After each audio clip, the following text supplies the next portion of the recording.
né? E aí vem a base da nossa aula de hoje, que é o tratamento medicamentoso da insuficiência cardíaca, tá?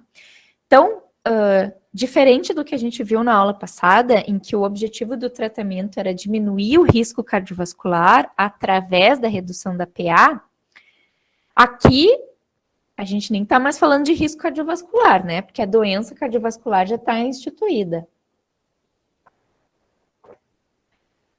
Então, quando a gente quer testar uma droga nova para tratar IC, o que a gente precisa medir, né? Quais são os desfechos duros, né? Quais são os desfechos que a gente quer para um paciente com diagnóstico de IC? Primeiro, a gente quer e pretende melhorar os sintomas na medida do possível, né? Para resolver as questões que impactam na qualidade de vida dele, né? Inclusive, qualidade de vida é um dos desfechos que está cada vez mais em voga nos ensaios clínicos, né, randomizados em insuficiência cardíaca, que é ótimo. E aí, depois, um dos objetivos do tratamento é justamente reduzir hospitalizações. Lembra dos slides anteriores? Que eu mostrei para vocês que a qualidade de vida e a sobrevida não voltam ao que era antes, depois de uma hospitalização. Então, quando vocês pegarem os estudos pivotais dos medicamentos que são utilizados em IC, vocês vão ver que os desfechos duros são esses. Reduzir hospitalização e reduzir mortalidade, né? Ou seja, um aumento na sobrevida. Fazer com que as pessoas, em se tratando, em usando medicamentos, elas vivam mais e melhor, né? E aí, como é que a gente faz isso? Para melhorar os sintomas de IC, que sejam relacionados, né, à congestão, não tem outra coisa para a gente fazer, pelo menos não por enquanto, que não seja retirar esse excesso de líquido, né? E como a gente faz isso? Com diurético. Como eu brinco com os pacientes, não tem como colocar uma torneirinha, né, no rim, nem no fígado, nem no pulmão, para tirar esse excesso de líquido. Então, a gente precisa fazer xixi mesmo, né? Vamos lembrar lá do nosso sistema fechado, né? Como é que a gente tá muita pressão, a bomba de infusão não está funcionando, tem que tirar o excesso do líquido, né? E como é que a gente faz isso? Fazendo xixi, né?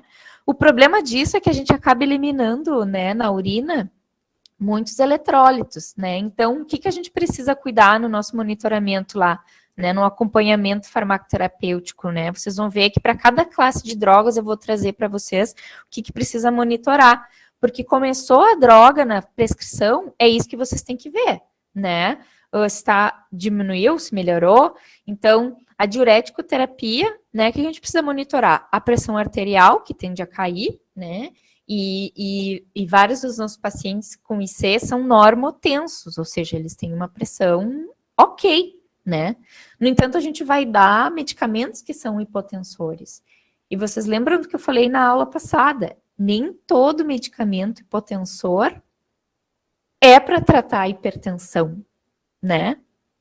Então, aqui, isso é muito importante, esses medicamentos, a queda na pressão arterial é muito mais um efeito colateral e até uma reação adversa ao medicamento do que realmente o objetivo do tratamento, né? Quando eu começar a falar em enalapril, vocês vão entender mais ainda, tá? Então, a gente tem que cuidar a pressão arterial, a gente tem que cuidar os eletrólitos para evitar quedas bruscas, né? Em especial hipocalemia, a queda do sódio também e o magnésio, tá? Que são também os eletrólitos que podem levar, se desbalanço, podem levar a uma arritmia bem grave, né? Porque, inclusive, uma das causas principais de morte, insuficiência cardíaca, é morte súbita. E a gente não quer um desequilíbrio eletrolítico num paciente com IC, né? E aí, e a farmacocinética, então, dos diuréticos, e aí quando eu falo diuréticos em IC, eu estou falando basicamente de furosemida, né? A torazemida e a bumetanida não são mais vendidas no Brasil, não houve interesse das indústrias farmacêuticas, elas acabaram cancelando a produção. Então, a gente está falando de furo mesmo, para eliminar líquido. A espironolactona, vocês vão ver que ela é parte do tratamento também, mas ela serve muito mais para poupar potássio do que para eliminar líquido, né? Então, a gente usa a furosemida. A furosemida é importante a gente lembrar, né, que tem uma absorção muito variável, né? Varia entre 13% a 67%. Então, quando a gente dá um comprimido de furo para um paciente, a gente nunca sabe, na verdade, quanto é que ele vai absorver. E daí, uma vez eu estava na aula no mestrado já, na aula de farmacocinética, né? E aí eu peguei umas fórmulas para calcular a dose de furosemida. Enlouqueci, né? Enlouqueci, porque no fundo a gente mede a efetividade do fármaco, mais do que o nível sérico, né? Então a gente mede mesmo por quanto ele urina por dia, tá? E é por isso que essa medida é tão importante nos prontuários, assim, né? E o peso de um dia para o outro, né? A gente já teve pacientes que perderam mais de 15, 20 quilos em uma internação, né? Isso não é caquexia, né? Isso é líquido que estava em excesso no corpo mesmo. E outra coisa que é muito importante a gente lembrar, e eu estou gastando bastante tempo aqui nesse slide, porque, né, não tem como a gente falar de IC sem falar de diurético, é que a absorção da furosemida varia de paciente para paciente, né? Então, se eu tomar um comprimido de furosemida, provavelmente eu vou responder diferente do que a Cauane ou a Ana. Mas, se eu for um paciente com IC e um dia eu tiver mais ou menos congesto, eu também vou responder diferente se eu tomar esse comprimido amanhã ou daqui a uma semana. Porque quanto mais congesto o paciente tiver, menor é a absorção da furosemida. Lembrem que a absorção, né, gastrointestinal, né, quando é feita pela via oral, e um paciente que está congesto, ele está hipoperfundido. Então, ele absorve menos ainda. E aí, às vezes, vocês vão ver, assim, os médicos aumentando furosemida, VO, né, e eu brinco, eu sempre digo que furosemida não tem teto. Não tem, né, tu pode dar quanto tu quiser, mas o quanto disso está fazendo efeito a gente já não sabe, né. Aí tu dá furosemida e o cara continua urinando 1 litro por dia. É, por isso, porque ele já não absorve mais tanto bem quanto ele absorvia antes. Então, depende muito do estado volêmico do paciente, essa absorção também. Agora, quando a gente dá a furosemida EV, e essa é uma das coisas mais legais também, a furosemida leva um tempo até começar, de fato, a fazer efeito, né? Então, a relação da farmacocinética dela com a farmacodinâmica é bem singular, assim, né? Então, eu calculo, assim, mais ou menos, quando eu vou explicar para os residentes, que para cada ampola de furosemida que a gente dá, metade da primeira ampola é só para a gente ocupar os receptores, assim. E daí que a diurese começa. E aí, aquelas doses, né? Sei lá, 80 miligramas. Aí, depois, quando começa a cair o nível sérico da droga, chega um momento em que tu começa a dessensibilizar, assim, os receptores. Então, a meia ampola final de uma dose de 80 miligramas, lembrando que a ampola tem 20, é só para threshold, que eles chamam, né? É só para eliminar a droga, já foi a diurese ali. Por que eu gosto de dizer isso? Porque se vocês pegarem o mesmo paciente e derem para ele 3 vezes durante o dia, né, infusões intermitentes de 80 miligramas, não é a mesma coisa que vocês somarem essas, né, 80 miligramas vezes 3 e distribuírem numa bolsa e deixarem essa infusão durante 24 horas, né? Não é a mesma coisa. Porque tu tá mantendo o nível sérico estável da droga. Então, tu mantém a diurese, entende? E aí, às vezes, tu vai no round assim, eles dizem, pá, essa furo contínua é boa, hein? Nunca que a infusão intermitente vai. Nós estamos até dando menos ampola do que antes. É, por isso, né, gente? Porque a farmacocinética, a dinâmica não é a mesma. Então, às vezes a gente acaba associando também um tiazídico, né, uma hidroclorotiazida, mas a furosemida, né, os diuréticos de alça são os prioritários aqui. Tá?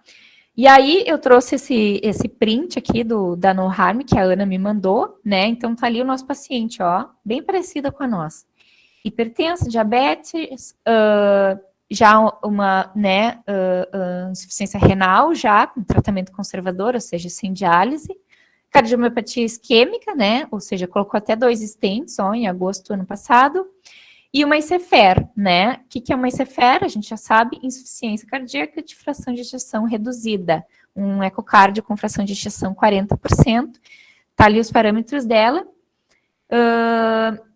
e vejam que coisa linda é esse gráfico, né? Então, esse gráfico mostra a recuperação da função renal do paciente ao longo do tempo, tá vendo?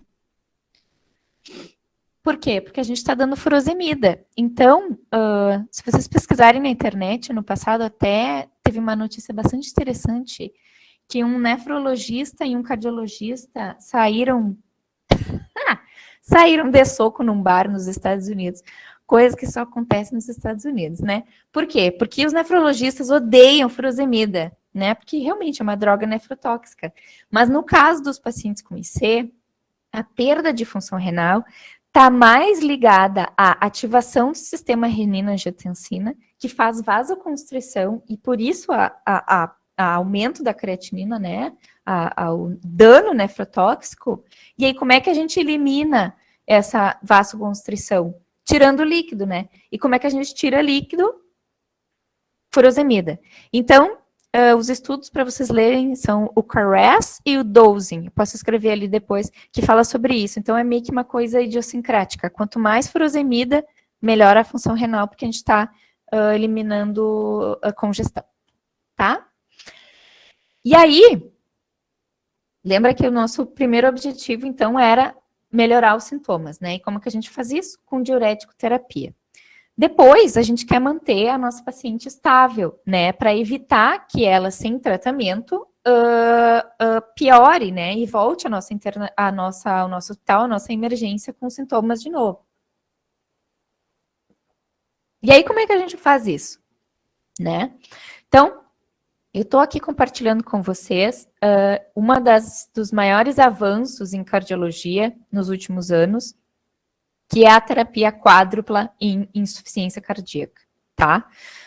Eu vou, então, até o ano passado, a gente tinha 3 drogas para tratar a insuficiência cardíaca, né? E esse era o padrão ouro em todo o mundo, não só no Brasil. A partir das publicações dos estudos DAPA-HF, né, DAPA-HF e o EMPEROR, que estudaram os inibidores SGLT2 e os desfechos dessas drogas, e vamos lembrar de novo quais são os desfechos duros para os pacientes com IC. Melhorar a hospitalização e diminuir a morte por doenças cardiovasculares, né? E essas drogas, então, empaglifosina e dapaglifosina, tiveram, inclusive foi o Emperor, eu acho, que foi um estudo que foi encerrado, parou o estudo, né, no meio, porque o achado, o benefício era tão grande que não precisava mais arrolar pacientes no grupo intervenção, né? Então, estou trazendo para vocês, assim, a evidência científica mais recente, né? E se vocês forem hoje em qualquer congresso de cardiologia, vai ter sempre uma mesa de IC para discutir isso, né? A inserção dessas drogas na terapia do paciente, né?